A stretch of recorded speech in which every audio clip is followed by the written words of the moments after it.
Nas últimas semanas, a administração de Donald Trump intensificou de forma significativa a pressão sobre a ilha de Cuba.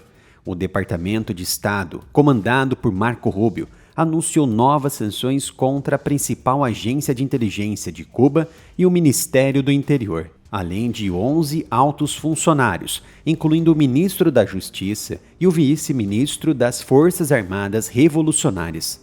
Grandes empresas de navegação suspenderam todos os serviços de carga para Cuba, agravando ainda mais a escassez de alimentos no país, que já importa a maior parte do que consome devido ao colapso de sua própria agricultura. Além disso, os Estados Unidos emitiram denúncia formal criminal contra o ex-presidente Raul Castro, um passo que representa uma escalada simbólica e jurídica sem precedentes. O próprio presidente Donald Trump tem alimentado o clima de confronto.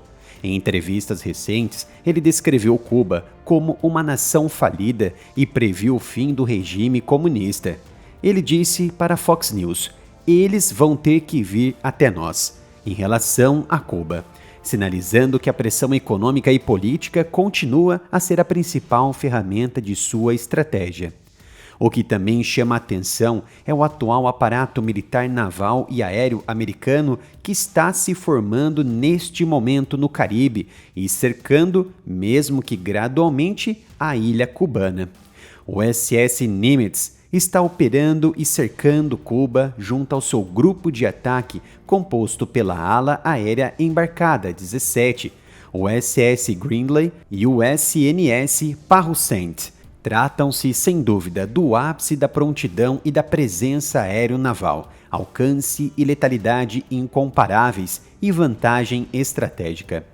Ao mesmo tempo, a inteligência americana analisa cenários de resposta cubana a uma possível ação militar, enquanto porta-aviões e outras forças navais americanas operam na região do Caribe em uma demonstração de força.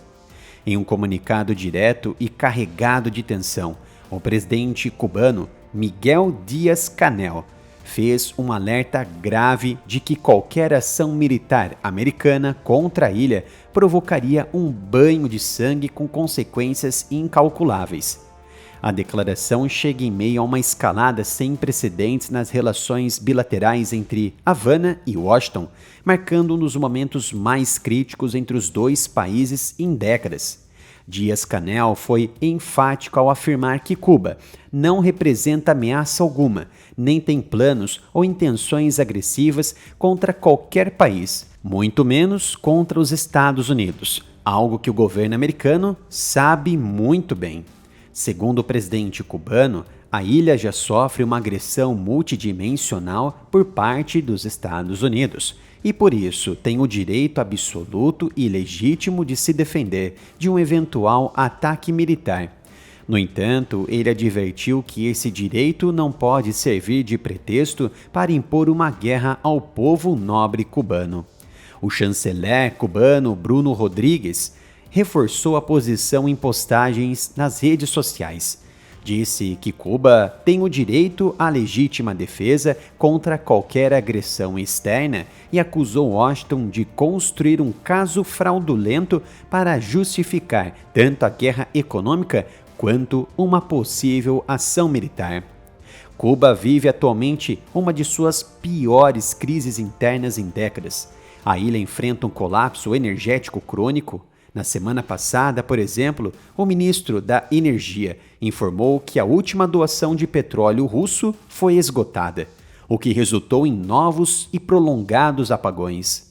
A dependência histórica de petróleo venezuelano foi cortada após a operação militar americana, que removeu Nicolás Maduro do poder em janeiro deste ano. Sendo assim, sem combustível, sem suprimentos e com a economia já debilitada por décadas de gestão centralizada e do embargo americano, o governo cubano ativou a defesa civil e distribuiu um guia familiar intitulado Proteger, Resistir, Sobreviver e Prevalecer. O documento orienta a população a preparar mochilas de emergência com alimentos não perecíveis e a ficar atenta aos alertas de sirenes antiaéreas. assim como Nicolás Maduro realizou na Venezuela antes de ser preso. Para escalar ainda mais as tensões bilaterais e induzir uma resposta decisiva americana, Cuba teria adquirido mais de 300 drones de longo alcance e discutido planos hipotéticos de uso contra a base americana de Guantánamo ou alvos próximos aos Estados Unidos. Havana nega veementemente qualquer intenção agressiva e classifica essas informações como parte de uma campanha para justificar uma intervenção. O Wall Street Journal, um jornal americano, por sua vez, destacou que as Forças Armadas cubanas, outrora uma das mais poderosas da América Latina, hoje são uma sombra do que foram, com capacidade limitada de defesa convencional.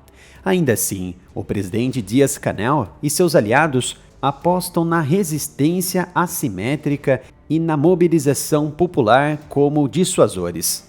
Cuba é um país que passou 60 anos esperando por uma invasão que nunca aconteceu. Uma ilha que transformou a paranoia em doutrina. Nos manuais oficiais, tudo é épico, resistência e bandeiras tremulando ao vento. Mas o que se observa é uma realidade muito peculiar. É como um ponteiro parado no tempo. Os relatos sobre os principais equipamentos militares do exército cubano é de que não é um exército, mas um milagre de engenharia improvisada pela precária condição dos equipamentos da era soviética.